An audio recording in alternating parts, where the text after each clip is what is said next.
The Southern Gothic author Flannery O'Connor once wrote the following in her work, Mystery and Manners, Occasional Prose. There is something in us, as storytellers and as listeners to stories, that demands the redemptive act, that demands that what falls at least be offered the chance to be restored. The reader of today looks for this motion, and rightly so, but what he has forgotten is the cost of it. His sense of evil is diluted or lacking altogether, and so he has forgotten the price of restoration. When he reads a novel, he wants either his sense tormented or his spirits raised.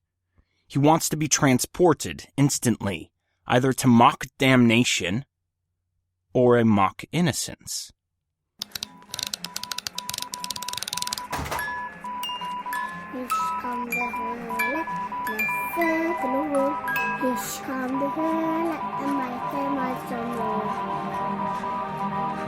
Solve the World, a fictional adventure told in 100 episodes.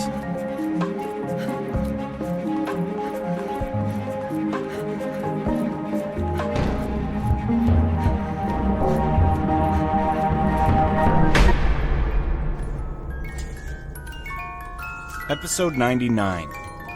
Here.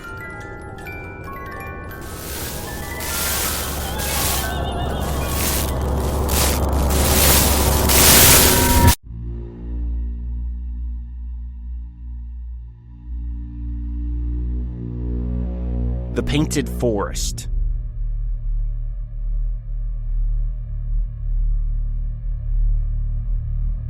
Jen is still dying. Jen is still dying, and this won't be enough. It can't be. It could never be. Not here. Not as long as I'm here. Jen is still dying. Now, she's walking in a spaceless realm, dying. Amidst the spaceless void, a tree emerges. It appears two-dimensional. It blooms high and out above Jen's head, with dozens of apple-like fruits ready for plucking. It's nearly impossible to see at first, but as Jen approaches nearer, she sees that the brown bark of the tree is not alone. There's a serpent, massive and brown, slithering around and around the shooting tree. Its body curls up and around the tree. Jen spots its head, nudging one of the apple-like fruits. Could it be an apple? It's purple. Until it falls. It drops directly in front of Jen. She picks it up, hunger urging her on. Before she knows it, she's taking a big old bite out of the foreign substance. It gushes sweet liquid into her being as she tears down on it. She hears a voice, as if coming from the serpent itself, say, "Help, help, help, help, help, help." Jennifer Dash feels better. Now, she is not dying.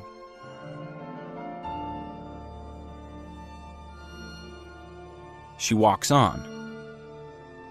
As she passes the tree, it evaporates. The serpent sticks its head and neck, long, out of the furthest limb and, like some sort of miracle, flies through the sky, gracefully.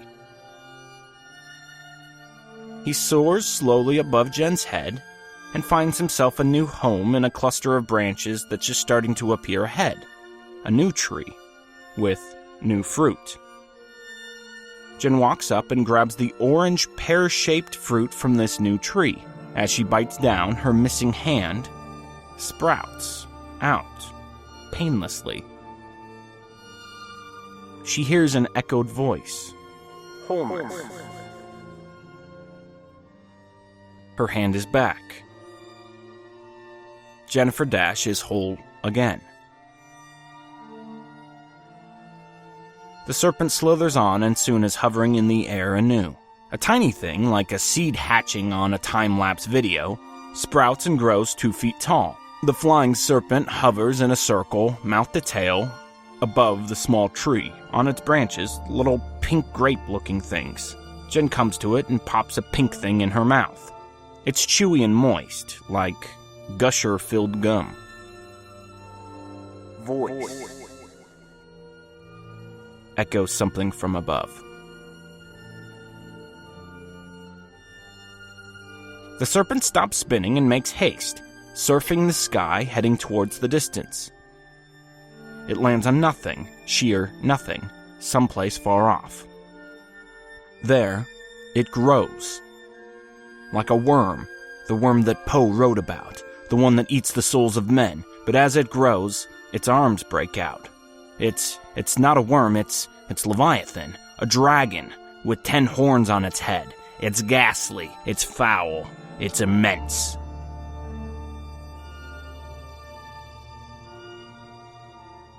The dragon, as large as the Empire State Building now surely, roars out what Jen expects is fire.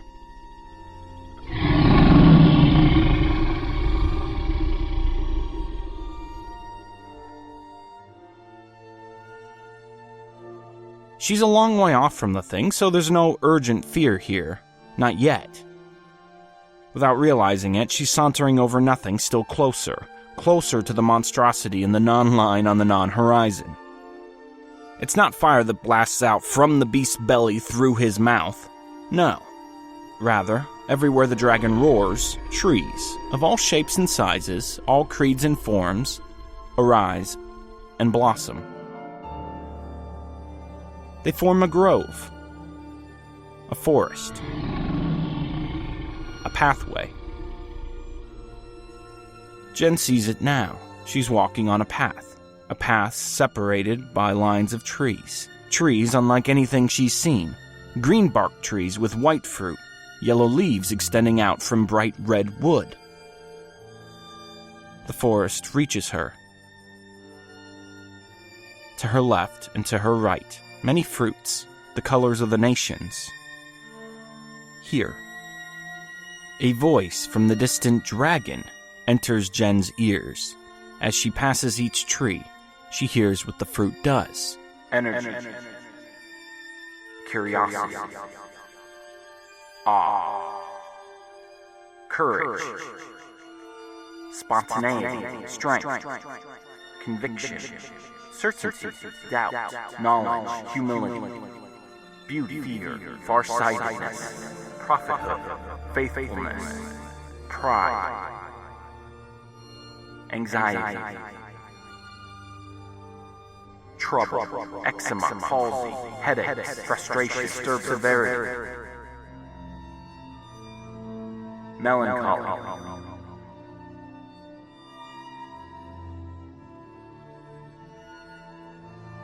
trees without end.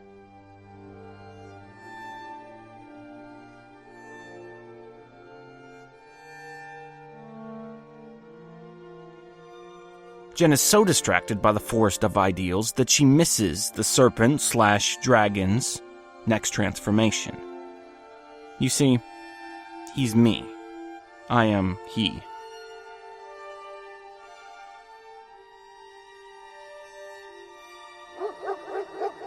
A big, slobbery St. Bernard flops through the forest and comes to my side, wagging his tail emphatically as I pet him. I stand on the path ahead of Jen. She walks towards me.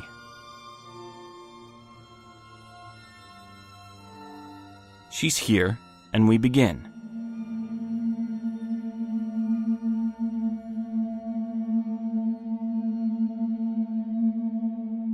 Walking stride by stride.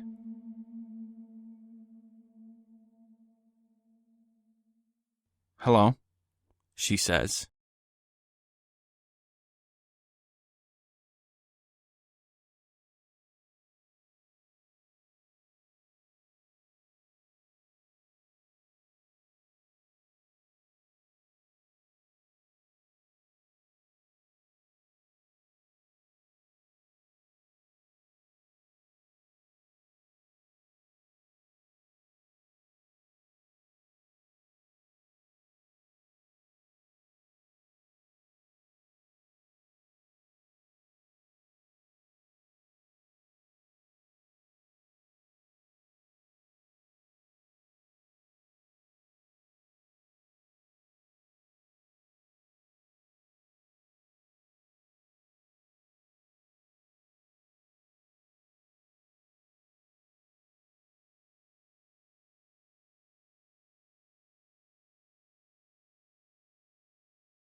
Once you get to know him, you'll see.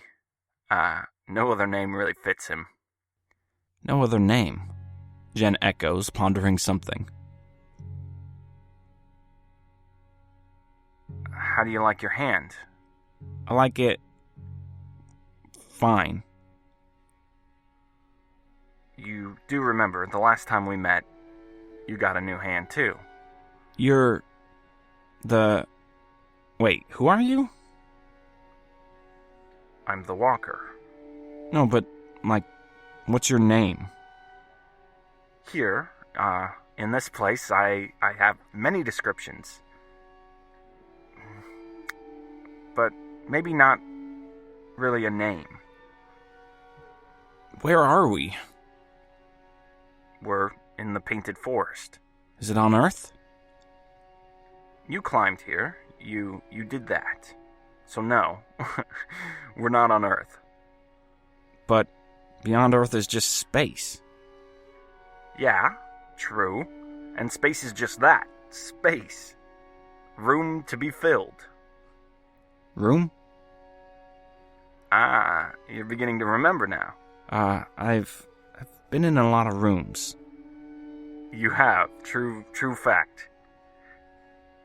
I appeared to you as you. I tried once before, or rather, I thought about trying once before. But when I thought about it, it didn't go well, so it wasn't time yet to show you me as I am. So I appear to you as you. Do you remember now? The gunk, the box. You were the one through the graviton box. Yeah. It's good to see you again, Jen. What am I doing here? You tell me. You're the one that climbed the ladder. You came to me. Wait. You were there? You say you tried before, or thought about trying? What do you mean, tried before? Okay, yeah, I'm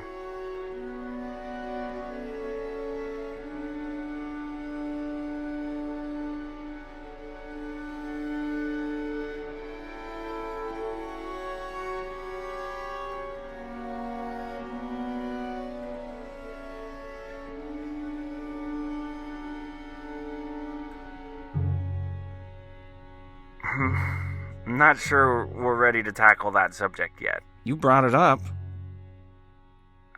Fair enough. Okay, so, sometimes when things don't quite work out, I can change things. Okay. You were the one that walked with Piper. That's why they call you the Walker, yeah? I did, yeah. Right. So, that means you're God. That's an appropriate label, yeah.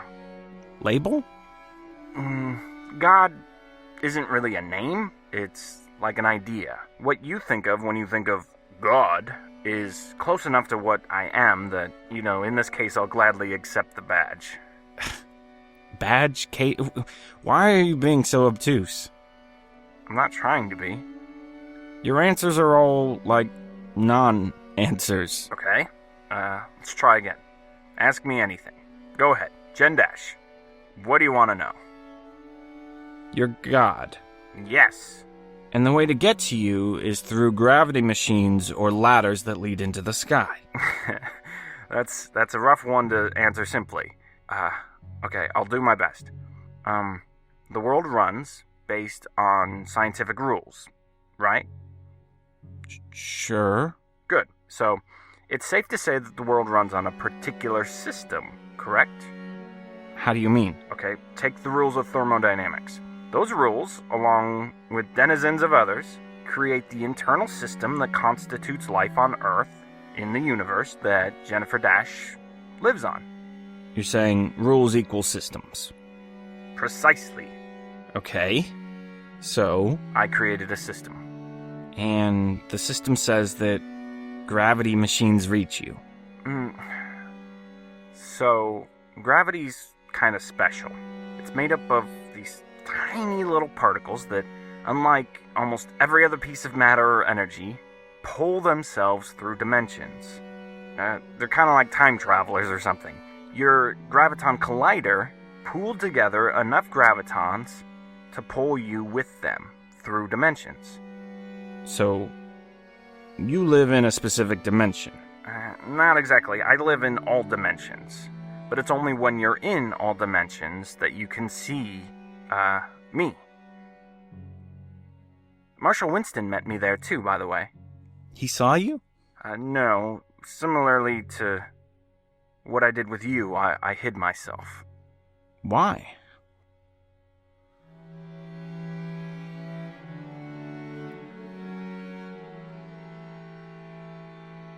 That's between me and him. You appeared to me as me. Yeah, I contemplated sending Joseph further or Itamar Levi, but neither felt right given the circumstance. I thought it'd only add to your confusion at the time, so, Jen, you have this great virtue of having, most of the time, like a childlike acceptance of the world and of yourself. I thought maybe you'd be bothered by seeing yourself, thinking that it was some future you reaching back, but no, you just accepted what you were shown, accepted what I said. You said you weren't me when I met you. Right, but you didn't have to believe me. I had no reason not to. No, I guess you didn't. I say with a smile. And the ladders? How does that work? What's going on there? Yeah, so, anytime new things happen, people think that the new things are breaking the rules somehow. It's magic, or it's cheating, or it's an illusion. But some things just happen with time, and they never happened before, and they never happen again. They're just singular things. That's hard for humans to accept. In this case, the world's coming to an end, and in that, the dimensions are collapsing in. When they all do, the mass of gravity will be too much for one realm, one plane of existence, and the Earth, the entire universe, in fact, will explode. Well, in a sense. But the consequences for humanity, all of life on Earth, in fact, is the same. Endgame. The dimensions are falling down like a heavy cloud layer, so I put up the ladders for those that needed an appropriate end. What? Well, some folks are fine with just a quick finish.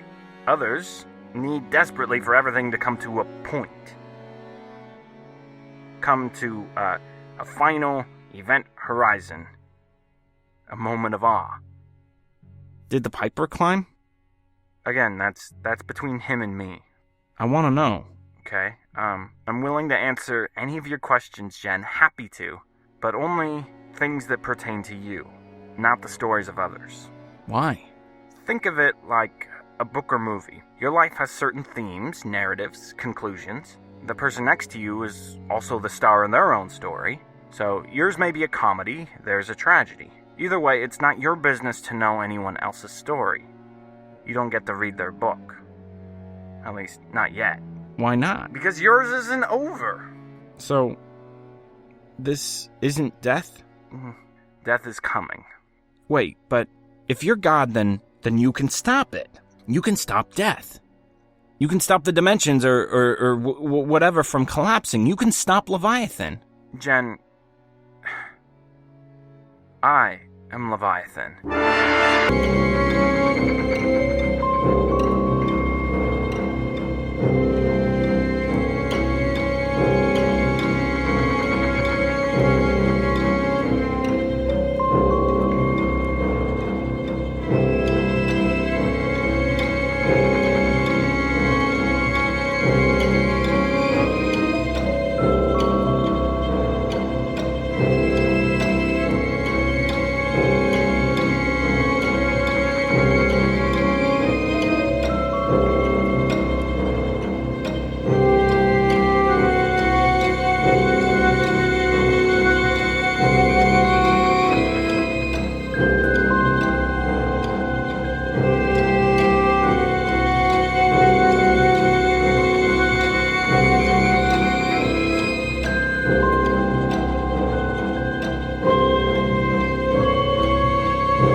Look, I'm real. Touch my hand.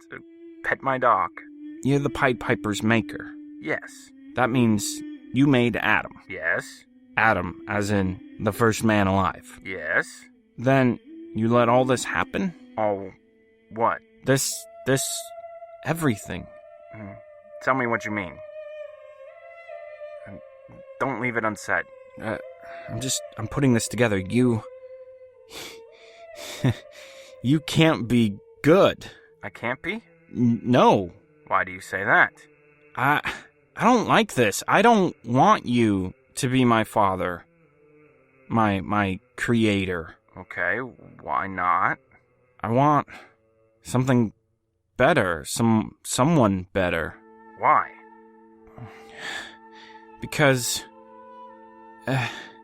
everything hurts. Everything costs. How could you let it go on and on and on and on and on? I looked at a duck mother with her little ducklings, and I smile, and I begin to think to myself, Jen, the world's not half bad. Look at how precious, how beautiful that little duck family is. And then I watch them try to cross the street, and some of the ducklings fall into a sewer drain. The mama, she loves the family, she loves her little ducklings, but nothing is in her power anymore. She can love them until the day she dies, and nothing good will happen. The rain will wash them away, the sewer rats will eat them. I meet someone, and I think they're good. I think, here's a good guy. I think he's kind. I like his smile. But he ends up being a wolf in disguise. He drugs me, or he rapes me, or he hurts me, or he leaves me, and I know I'm not the only one. In fact, I'm the last one, the last generation. It just keeps happening. It's been happening forever. Bad things. Nature itself claws at everything. Life is built on destruction. Destroy your neighbor, tear her down, and you just might have a chance. Survival of the fittest is real, and it's cruel. That's what you created. And worse, you just let it go, and go, and go, and go. Wouldn't a good person, someone with half a soul, look at the situation, look at the earth, and say to himself, I'd better put a Band-Aid on this thing? Wouldn't I do something? Of course I would. Even when I've tried to do good, when I try to be a good person in this life, I still hurt people. Just because you made this world so messed up that even when you're good, you're bad. Even when you try to be a saint, you're a devil. I went to the glass house to save Atticus. I go through that hell to make sure he lives. I was doing it to save. I was doing it for good. For there to be good that came out of all this bad. Sacrifice, self-sacrifice. That's what I was doing. And what happens?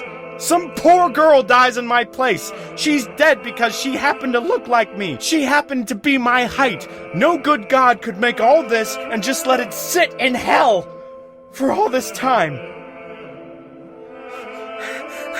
But Piper, he's messed up, probably more so than the rest of us. But you know what I saw? I saw him do the same thing I did. When push comes to shove, he saved Atticus. He pulled on him, dragged him out of the cold. He's just like me. I think we're all just like me. All of us sick, broken, shambled people, all because you decided to make this world spin with your weird rules and thermodynamics and gravitons and fleas and ticks and snakes and wolves and diseases and blindness and cholera and a billion other horrible things that I can't even fathom. Things I'll never get to know, and I don't want to know. Don't you dare show me any more sorrow, mister. Don't you dare have the gall to stand here walking in this plastic paradise up some mystical ladder and try to tell me it's all for a good reason. And every bad thing is countermeasured by some good deed. Don't you spit in my face with your holier-than-thou lies. Don't you lie to me, God. You may be great. You may have more power than the rest of us. You may be the great God Pan, but what have you done with it?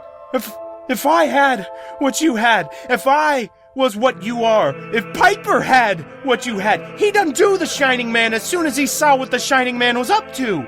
I get it. You made a mistake. You didn't get the formula right. I'm sure creation is trickier than it seems, but why not just wipe off your mistake and try again? Why not say, hey, I messed up. Sorry, everybody. Let's try again. Clearly, you can make magical fruit that heals everything, so why not do that? Why not do that? Why not do that? If you had any mercy, any sorrow, any grace, any humanity in you, And you heard Father Thomas? A man who's had to hold dead babies in his hands. A man who somehow still worships you. Who still prays to you. If you heard his screams while they were torturing him, ripping his fingernails out. For what? For what? For no reason. But meanness. For some sadistic revenge crusade against me because my mentor Babbitt tried to unlock your mystical fruit and call down your ladder by killing the boy I tried to save from some weird ghost slave of the Shining Man. How could you let a world continue that allows for someone like Father Thomas to be hurt so bad? Huh? What do you have to say for yourself? What do you have to say for yourself?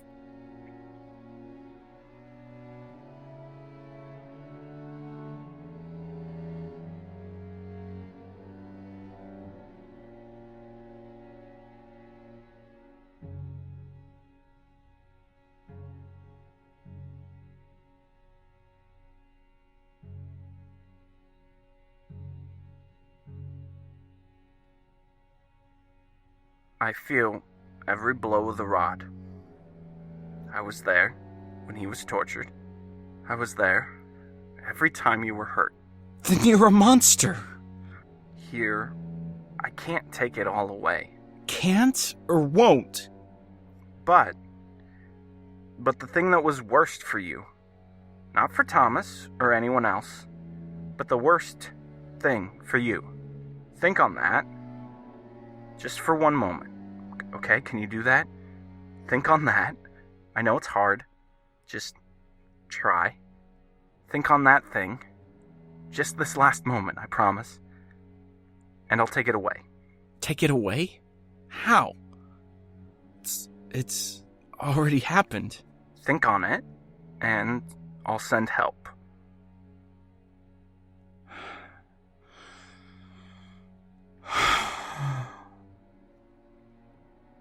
What did you think? I thought about... I was raped? No. No, you weren't. Then why did I just think that just now? I sent help. You sent the rabbi, Itamar Levi. Yeah, I did. Just now, but... Jennifer, there is a second death. Its official name is Croatoan. It erases. The bad thing that happened to you, it's experienced Croatoan. And now you only know that it almost happened. Now you have only a warning. And look at you, Jen. You acted on it. I knew you would. You screamed when Itamar told you to scream. You did it. You sent the rabbi so that I'd save myself. Yeah, this was the way that changed the story as slightly as possible. This is real? I'm not dreaming? This is as real as anything. Everything you've ever felt, thought, heard, experienced. You can do anything. In a manner of speaking, yeah. I'm speechless. Why? I don't think I've ever been this mad in my whole life. Listen, I can take it all away. But the more I take, the more Croatoan eats at you.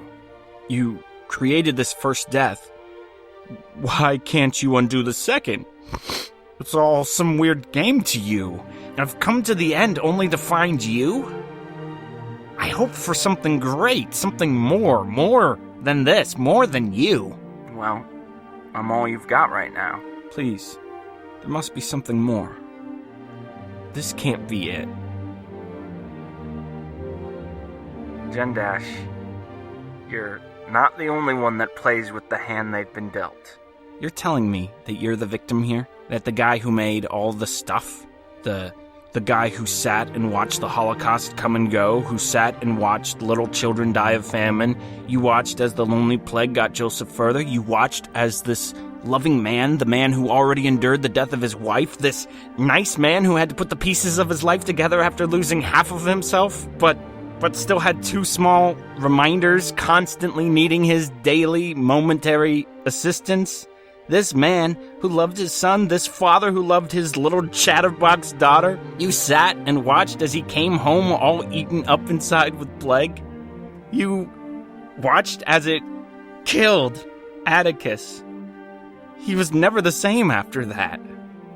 He gave up on himself because you sat and watched an impossible situation unfold. You watched.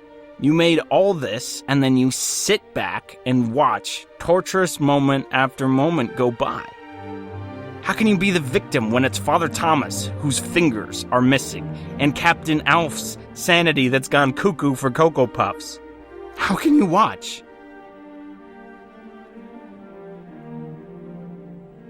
Now I know, with certainty, you've just proved it to me. You can heal anyone, you can take back the past. Everything. You can take away everything.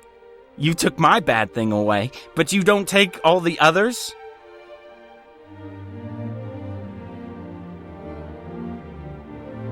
Answer me! Just calm down. Ask yourself why you're angry right now. Why are you so angry? I'm angry because... I just healed you, and your response is anger?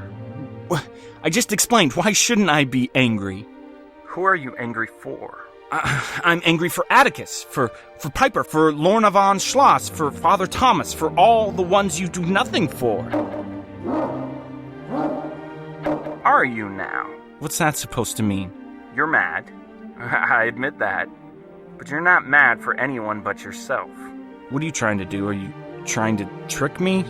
You pulling a Miles Fa on me? No. Why would I do that? Because you're just like all the rest. Yes! Yes! Bingo! That's right! That's very right! I am! That's why this can't be more monumental. Don't you see? That's why this has to be a letdown. Wait a second. You can do anything. And sometimes you do. You can undo time, Croatoanize the past or whatever. Then you're already controlling everything. Are you controlling me right now? It doesn't quite work like that. You knew I'd ask for the rape to be removed, didn't you? Like I said, it's not like that. Answer the question. You knew I'd ask that. I did. But that doesn't necessarily mean I'm controlling you, not at all. How's that? To know you is not to control you. I can know that when given the choice between a candy bar and a lollipop, you're always going to choose the lolly.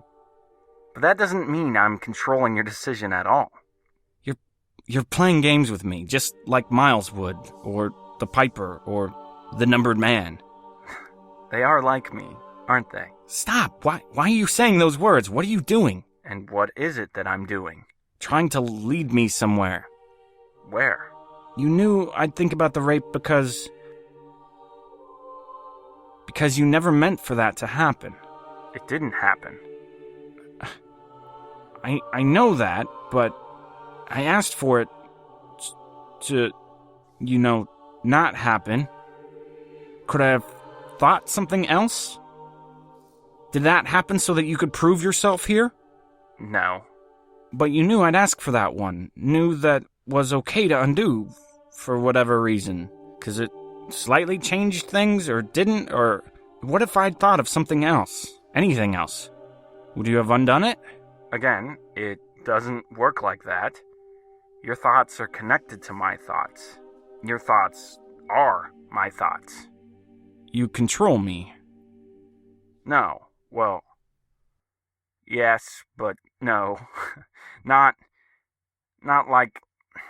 Mostly no. Mostly no. No. I'll walk no further with you. Good.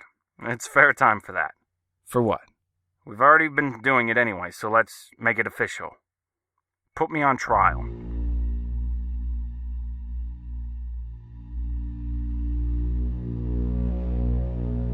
The trial.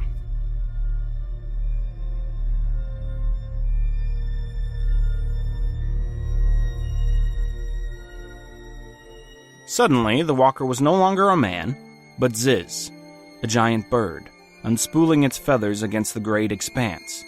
As she did so, the forest ceased to be, but in its place, a room. 4 white walls. Now, woodwork, benches, tables, and the walker, as a man, appearing again, in formal attire.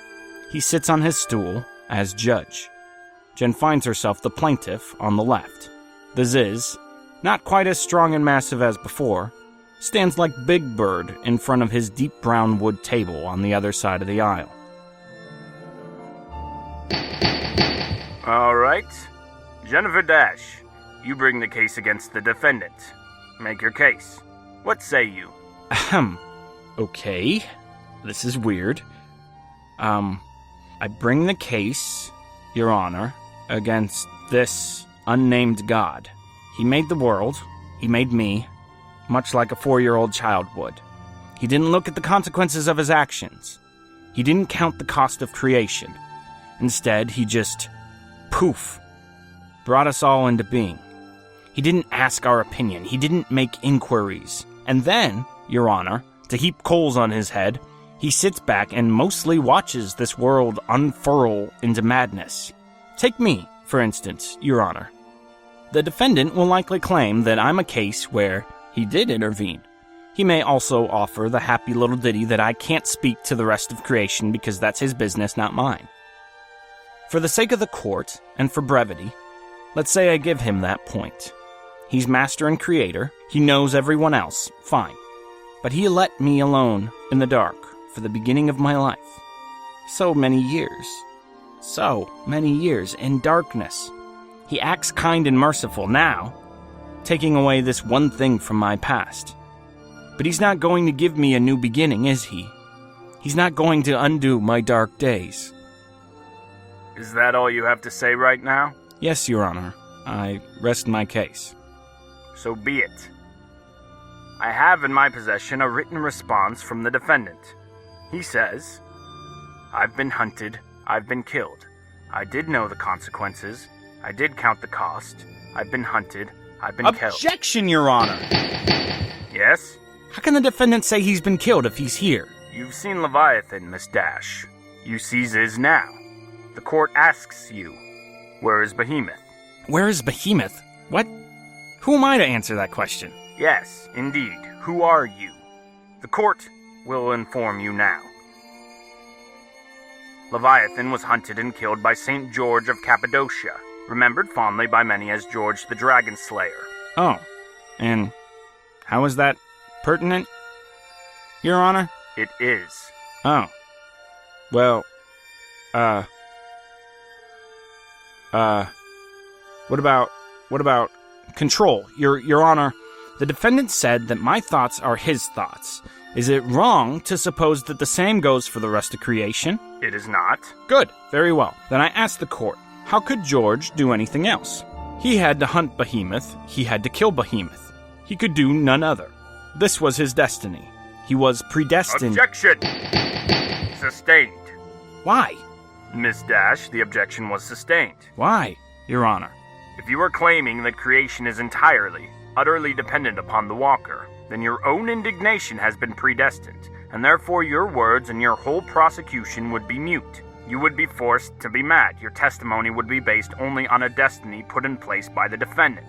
So your thoughts would not be your thoughts, your words not your words, but his. But that's not true! Then you see why the objection is sustained. What about Piper, Your Honor? Does the prosecution realize that she's already stated the reasons why using other souls as damning evidence is insufficient projection for this courtroom?